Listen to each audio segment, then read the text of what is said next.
हुरूफ़ मुस्तआलिया 7 हैं।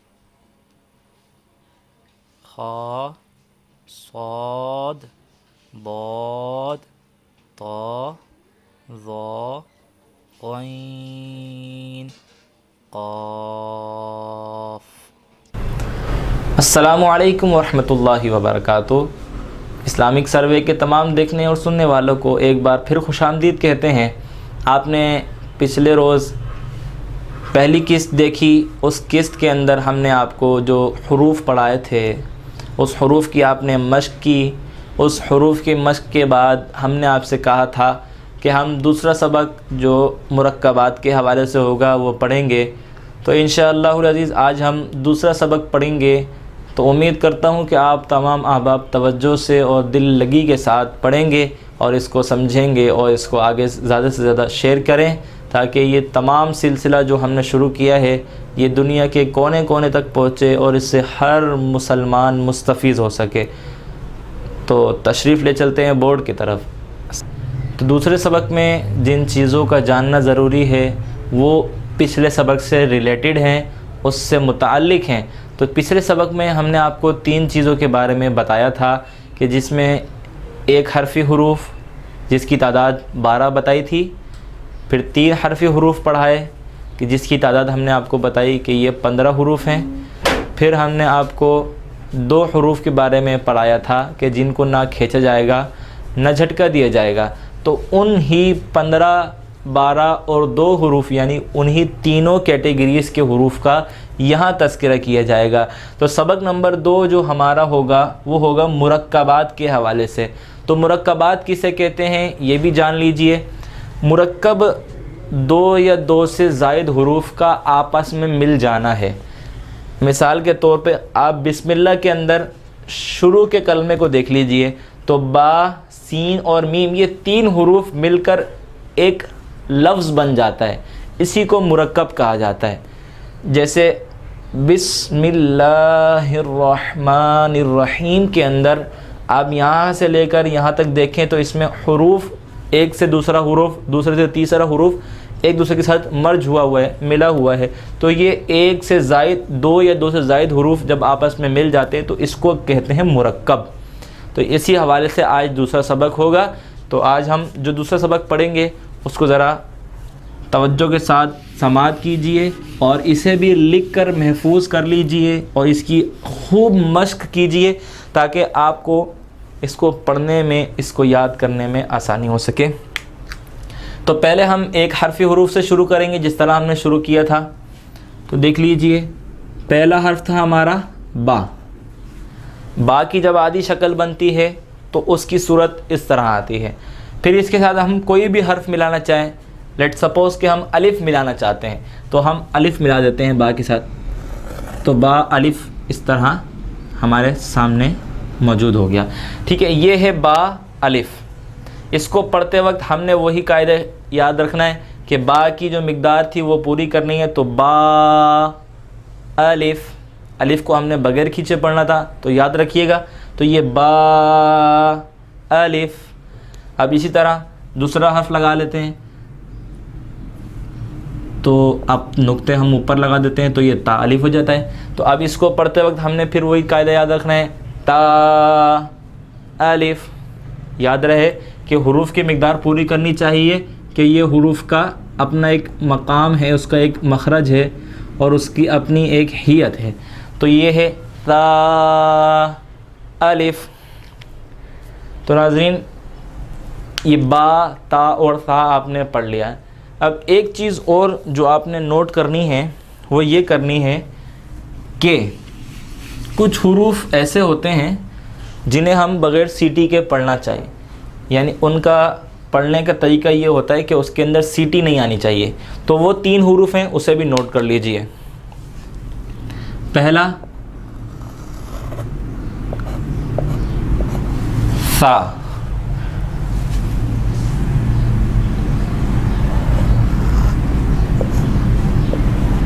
दूसरा ज़ाल और तीसरा हर्फ ज़ा। ये 3 हुरूफ पढ़ते वक्त हमने किस तरह पढ़ना है इसको भी नोट कर लीजिए।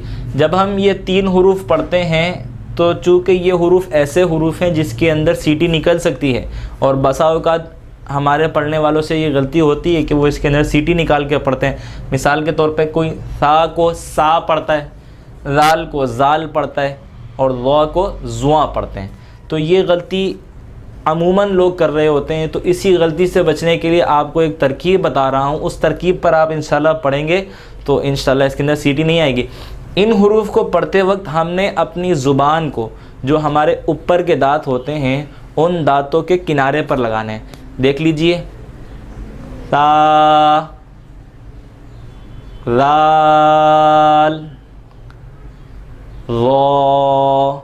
जब हम अपनी ज़ुबान के किनारे को ऊपर वाले दांतों के निचले हिस्से पर, यानी बिल्कुल किनारा जो हमारे दांतों का है उस जगह लगाएंगे, तो आप देखिएगा कि इसके अंदर सीटी नहीं आएगी। सा, ज़ाल, ज़ा। तो इन 3 हरूफ को इसी तरह पढ़ेंगे ताकि इसके अंदर सीटी ना आए। तो अब अगर हम इसके साथ हरूफों को जोड़ते हैं और मुरक्कब करते हैं, तो हमने बा, ता और सा के हवाले से पढ़ लिया था। अगले जो हरूफ हैं, हमने एक हरफी हरूफ के अंदर बा, ता, सा के बाद हा पढ़ा था। तो ये हो गया हा, अलिफ। इसी के ऊपर नुक्ता लगा देते हैं तो ये हो जाएगा खा, अलिफ। उसके बाद हमने क्या पढ़ा था, रा। इसके साथ अलिफ मिलाकर नहीं लगा सकते, इसलिए इसको अलग अलग लिखा जाता है। रा, अलिफ। इसके ऊपर नुक्ता लगा दें तो ये हो जाएगा जा, अलिफ।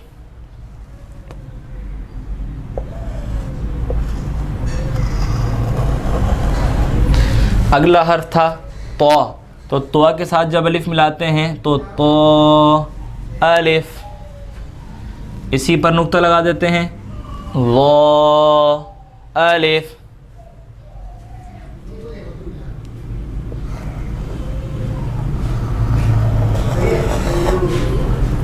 अगला हर्फ था फा, अलिफ।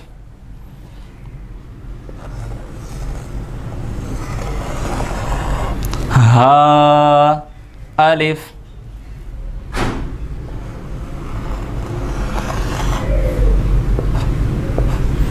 या, अलिफ। तो ये टोटल 12 हरूफ हमने इसके अंदर लिखे। पहले बा अलिफ, फिर ता अलिफ, फिर सा अलिफ, फिर हा, खा, रा, जा, तोआ, दुआ, फा, हा और या। ये 12 हरूफ जो हमने वहाँ पढ़े थे, एक हरफी हरूफ थे। इसको पढ़ने की तरकीब भी मैंने आपको बताई कि हमने पहले हर्फ की मिक़दार को पूरा करना है, जैसे बा अलिफ, ता अलिफ। इसी तरह आखिरी तक आपने इसको एक एक अलिफ की मिक़दार, जो हर्फ एक अलिफ वाला है उसको एक अलिफ की मिक़दार खींच कर पढ़ना है। अब अगर हम अलिफ के बजाय कोई और हर्फ मिलाना चाहते हैं, जैसे या के साथ मिलाना चाहते हैं, तो या के साथ हम मिला देते हैं बा। तो ये हो जाएगा या, बा की जगह ता मिलाना चाहें तो या, सा मिलाना चाहें तो या, सा। इस तरह हो जाएगा। अब इसी तरह आप अलिफ से लेके या तक एक से दूसरा हर्फ मिला सकते हैं। आपके सामने ये मिसाल इतनी बड़ी मौजूद है कि बा भी है, सीन भी है, मीम भी है, यानी एक से दूसरा हर्फ यहाँ मिला हुआ है तो एक कलमा बन जाता है, एक जुमला बन जाता है और एक लफ्ज़ बन जाता है। इसी को याद रखते हुए इस पूरे सबक की मश्क करने के लिए आप आसानी से कोई भी कायदा ले लें। उस कायदे के अंदर आप अलिफ, बा, ता, ये हुरूफ जो है अगले सबक के अंदर आएंगे तो उसके अंदर आपको ये हुरूफ लिखे हुए नज़र आएंगे और उसको आपस में मिलाया हुआ है। वहाँ आप इसकी मश्क कीजिए। मश्क करने में आपने जो चीज़ ध्यान में रखनी है वो यही कि जो एक हरफी हुरूफ है उनको हमने एक अलिफ की मिक़दार खींच कर पढ़ना है। अब हम 3 हरफी हुरूफ के बारे में जानते हैं, आइए देख लेते हैं क्या है।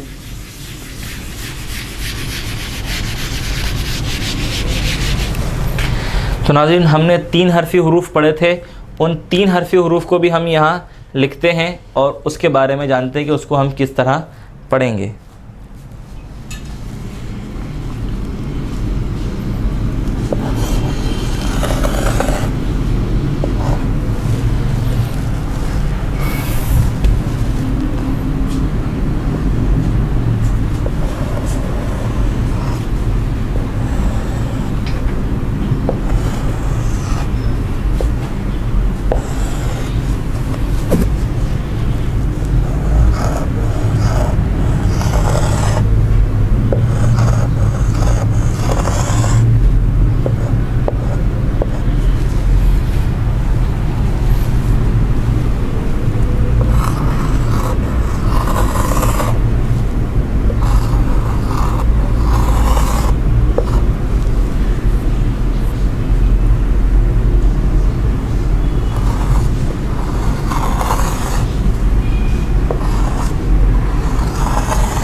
तो नाजरीन, आपने बोर्ड पर मुलाहिज़ा कर लिया है।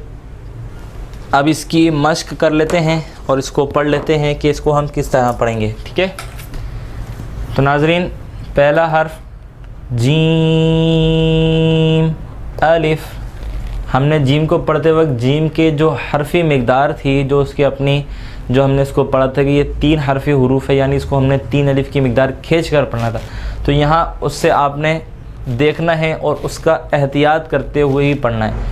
जीम अलिफ, दाल अलिफ, दाल अलिफ, सीन अलिफ, शीन अलिफ। अब इस तरह ही आप पूरे 15 हुरूफ का एक एक कर कर पढ़ें और इसको अच्छे से याद करें। तरकीब वही रहेगी कि आप इसने 15 हुरूफ आपने याद करे हुए हैं, बस उसके साथ जो हर्फ चाहें आप मिला लें, आगे अलिफ मिलाएं, बा मिलाएं, ता मिलाएं, जो 29 हुरूफ में से आपका मिलाने का जी चाहे आप मिला सकते हैं और उसको याद कर सकते हैं। तो मिलाकर पढ़ने से आपको पता चल जाएगा कि हमें किस तरह हर्फ को एक से साथ दूसरे को मिलाना है। तो अब ये 15 हुरूफ और वो 12 हुरूफ और अलिफ चूँकि यहाँ मौजूद है, हमज़ा के साथ भी कोई हर्फ अगर मिला के लिखेंगे तो हमज़ा चूँकि ऐसा हर्फ है जिसके साथ कोई दूसरा हर्फ मिल नहीं सकता, तो उसकी मिसाल ऐसा ही है। अगर हम हमज़ा के साथ अलिफ लिखना चाहेंगे तो हमज़ा और अलिफ अलग अलग ही लिखा जाएगा। तो ये टोटल 29 हुरूफ हमारे मौजूद हो गए, हमने पढ़ लिए, 29 हुरूफ के बारे में हमने जान लिया। आज का सबक हमारा मुकम्मल हुआ जाता है और इस सबक के अख्तिताम पर आपसे ये कहूँगा कि जो 2 सबक हमने पढ़े हैं, इसमें हमने सबसे पहले सबक के अंदर हुरूफ मुस्तालिया पढ़े थे। उन हुरूफ मुस्तालिया को मैंने आपसे कहा था कि हम जहाँ भी कुरान मजीद में उनको देखेंगे और पाएंगे वहाँ हमने उनको मोटा पढ़ना है। तो ख़ास तौर पर हुरूफ मुस्तालिया का तलफ़्फ़ुज़ और साथ जो हमने वो 3 हर्फ पढ़े थे, जो 3 हुरूफ हमने पढ़े थे जिसके अंदर सीटी नहीं निकालनी थी, वो 3 हुरूफ का भी हमने तलफ़्फ़ुज़ सही से याद करना है। इन 2 चीज़ों के बारे में बहुत एहतियात से याद करना है। पहले हम हुरूफ मुस्तालिया याद करें ताकि अगला जो सबक हमारा आएगा, जब हम हरकात के हवाले से पढ़ेंगे तो उस हरकात के अंदर हमने हुरूफ मुस्तालिया का लिहाज करना होगा। इसी तरह हमने हुरूफ मुस्तालिया की जगह अगर हमारे पास वो बग़ैर सीटी वाले हुरूफ आते हैं तो हमने बग़ैर सीटी वाले हुरूफ को बग़ैर सीटी के साथ ही अदा करना है। तो अदा करने का तरीका मैंने आपको समझा दिया। हुरूफ मुस्तालिया आएंगे तो उनको तो हमने मोटा पढ़ना है, जैसे खौ, सौद, दौद, इस तरह इसको मोटा ही पढ़ना है। अब जो हुरूफ सीटी वाले थे, बग़ैर सीटी वाले थे, उन्हें हम बग़ैर सीटी के साथ ही पढ़ेंगे, यानी कि सा, लाल, ज़ा। इसकी तरकीब भी मैंने आपको समझा दी थी कि हमने अपनी ज़ुबान का किनारा ऊपर वाले दांतों के किनारे पर लगाना है और उस जगह से अदा करना है। जब आप इस जगह से पढ़ेंगे तो इंशाअल्लाह वल अज़ीज़ आपकी तलफ़्फ़ुज़ के अंदर और आपकी अदायगी के अंदर सीटी नहीं आएगी। तो आइए ये 3 हरफ़ी हुरूफ़ की मश्क भी कर लेते हैं।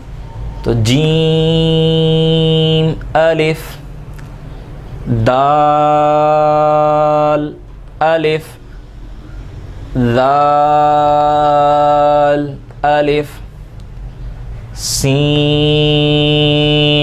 अलिफ, शीन अलिफ,